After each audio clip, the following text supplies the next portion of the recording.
क्या आपने कभी सोचा है कि क्यों कुछ लोग अपनी आत्मा को महसूस करते हैं? क्या ये सच में होता है या ये सिर्फ एक मानसिक प्रभाव होता है? इस सवाल का जवाब जानने के लिए हमें आत्मा के बारे में गहराई से सोचना होगा। कई लोग दावा करते हैं कि उन्होंने अपनी आत्मा को महसूस किया है, लेकिन क्या ये केवल एक व्यक्तिगत अनुभव है या इसके पीछे कोई वैज्ञानिक या आध्यात्मिक कारण छिपा हुआ है? तो आइए हम इस रहस्यमय अनुभव के बारे में जानते हैं और ये समझने की कोशिश करते हैं कि कुछ लोग अपनी आत्मा को क्यों महसूस करते हैं। कई लोग ये मानते हैं कि हर व्यक्ति के भीतर एक अदृश्य ऊर्जा होती है जिसे हम आत्मा कहते हैं। ये आत्मा हमारे शरीर से जुड़ी होती है और हमारी सोच, भावनाओं और आचरण पर गहरा असर डालती है। कई बार जब किसी व्यक्ति का मन और शरीर तनाव या मानसिक परेशानी से गुजर रहे होते हैं तो वो अपनी आत्मा को महसूस करने का दावा करता है, और ये अनुभव साधारण मानसिक या भावनात्मक उतार चढ़ाव का परिणाम हो सकता है। लेकिन कुछ लोग इसे एक गहरे आध्यात्मिक अनुभव के रूप में मानते हैं। एक पहलू ये है कि जब हम शांति की तलाश में होते हैं तो हमारी आत्मा को महसूस करने की संभावना बढ़ जाती है। ध्यान, योग और साधना के दौरान हम अक्सर अपनी आंतरिक ऊर्जा को महसूस कर सकते हैं जो हमारी आत्मा से जुड़ी होती है। ये अनुभव एक प्रकार की मानसिक शांति और संतुलन प्रदान कर सकता है।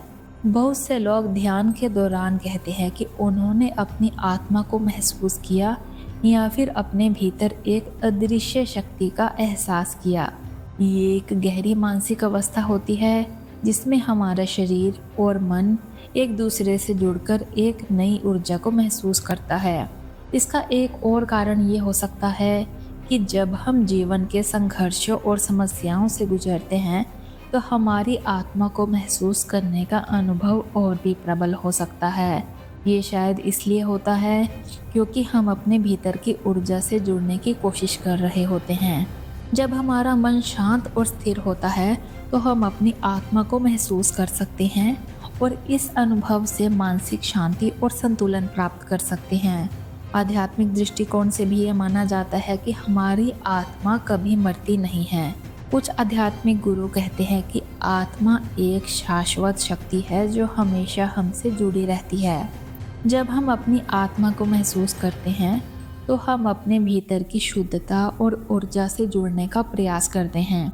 ध्यान, साधना और मानसिक प्रैक्टिस से हमारी आत्मा के साथ संबंध गहरा हो सकता है और हम उसे महसूस कर सकते हैं। वैज्ञानिक दृष्टिकोण से जब हम अपनी आत्मा को महसूस करते हैं तो यह हमारे मस्तिष्क की गतिविधि का परिणाम हो सकता है।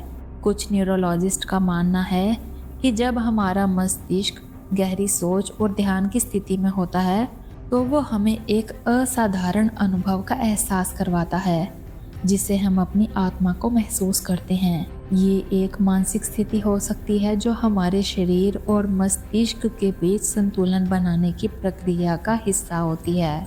लेकिन क्या ये वास्तव में हमारी आत्मा होती है या सिर्फ ये हमारा मस्तिष्क होता है जो हमारे विचारों और अनुभवों को एक रूप में बदल कर दिखाता है? कुछ लोग इसे केवल एक मानसिक स्थिति मानते हैं जबकि कुछ इसे एक गहरी आध्यात्मिक शक्ति मानते हैं। इसका उत्तर हर व्यक्ति के अनुभव पर निर्भर करता है। इसका और एक पहलू है कि कुछ लोग जीवन में आत्म साक्षात्कार का अनुभव करते हैं जब वो अपनी आत्मा से जुड़ते हैं। ये अनुभव व्यक्ति को अपने जीवन के उद्देश्य और दिशा को समझने में मदद करता है। जब हम आत्मा को महसूस करते हैं तो हमें लगता है कि हम अपने जीवन के लक्ष्य और उद्देश्य के बारे में और अधिक जागरूक हो गए हैं। ये एक प्रकार का आत्मज्ञान हो सकता है जो हमें अपनी आध्यात्मिक यात्रा पर चलने के लिए प्रेरित करता है। आखिरकार ये कहना मुश्किल है कि क्यों कुछ लोग अपनी आत्मा को महसूस करते हैं और कुछ नहीं। ये एक गहरा और रहस्यमय अनुभव है जो हर किसी के लिए अलग हो सकता है। क्या ये सच में हमारी आत्मा होती है या फिर ये एक मानसिक स्थिति का परिणाम है? शायद इसके उत्तर का पता केवल हम अपने व्यक्तिगत अनुभवों से ही लगा सकते हैं। तो दोस्तों, क्या आपने भी कभी अपनी आत्मा को महसूस किया है? क्या आपके लिए ये एक आध्यात्मिक अनुभव था या फिर सिर्फ मानसिक प्रभाव? ये एक दिलचस्प सवाल है और इसका उत्तर हर व्यक्ति की अपनी सोच और अनुभव पर निर्भर करता है। तो दोस्तों, आज के लिए इतना ही। अगर आपको ये जानकारी अच्छी लगी हो तो दूसरों के साथ भी शेयर कीजिए और हमारे चैनल को सब्सक्राइब कीजिए। मिलते हैं अगली वीडियो में, तब तक के लिए धन्यवाद।